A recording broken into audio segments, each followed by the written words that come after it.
आइए नाज़रीन, आज हम आपको चूड़ीदार पजामा काटना सिखाते हैं, जिसको आड़ा पजामा भी कहा जाता है।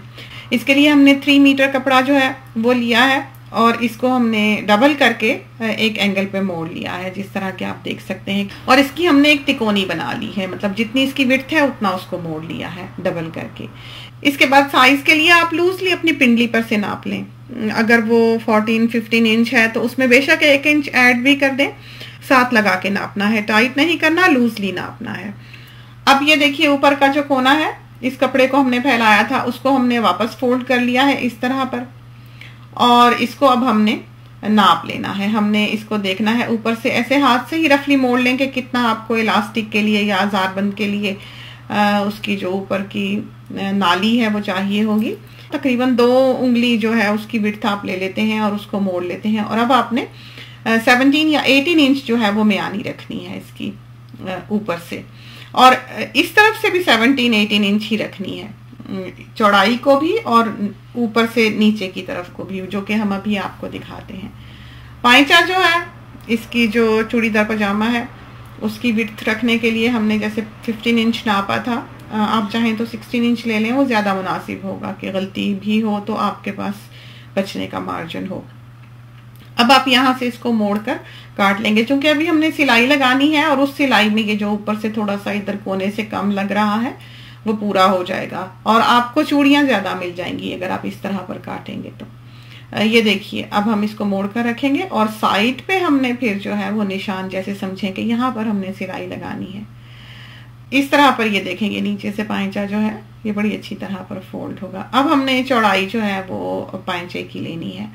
ये हमने 15-15 इंच पे जो है, यानी कि आधा करने के बाद 7.5 इंच हमने लिया है।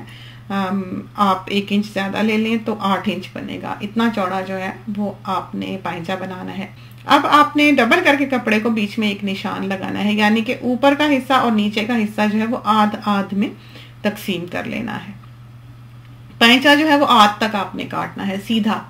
8 इंच समझें कि आपने अगर फर्ज करें काटा है, 16 रखा है तो। और मियानी जो है जिसका हमने 17-18 इंच पे निशान लगाया था मोड़ने के बाद, अब उस निशान को एक कर्व की सूरत में इस तरह पर नीचे तक जोड़ लें। चाहें तो कर्व कर लें, आप चाहें तो एक फुटा रख के भी लकीर खींच सकते हैं, चाहें तो आप सीधा उसको काट सकते हैं। कोई जरूरत नहीं कर्व देने की। पुराने जमाने में जो थैला बनाकर पजामियाँ काटी जाती थी वो इस तरह सीधी ही हुआ करती थी, उसमें इस तरह ये कर्व नहीं होता था। तो बीच से पाइचे के निशान से आप एक रूलर लेके मियानी तक जो है वो निशान लगा लें, और जिस तरफ से हमारा हाथ आ रहा है उस तरफ से भी आपने 17-18 इंच लेना है। ऊपर का थोड़ा सा बेशक तंग कर दें, निशान जैसे हमने लगाया है 1 to 2 इंच हमने नैरो किया है, ताकि पेट पर से जो है वो पजामी फूली हुई ना लगे, तो ज़्यादा बेहतर होता है इस तरह कर लेना।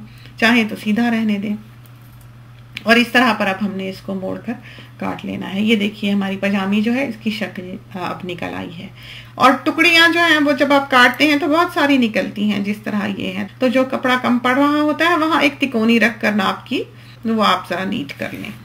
अगर आप चाहते हैं कि आपकी पजामी जो है वो बहुत लंबे अरसे चले, बच्चों के लिए बनाने के लिए भी ये वैसे नीचे ये जो टुकड़ी लगा लेते हैं ये बहुत प्रैक्टिकल रहती है, कि बच्चे तो भागे दौड़े फिरते हैं, रोज फाड़ कर पजामी जो है वो आ जाते हैं। तो इस तरह ये पैच जो है वो हमने नीचे के लिए लगाया है। उससे यह है कि पजामी की उम्र जो है वो 2 गुनी हो जाती है। ये तो थी हमारी चूड़ीदार पजामी की कटिंग। सिलाई जो है वो अब हम आपको अगले क्लिप में दिखाएंगे। तो खुदा करे कि आपकी बहुत ही अच्छी सी पजामी तैयार हो। इसके साथ ही हमें इजाज़त दीजिए। अल्लाह हाफिज।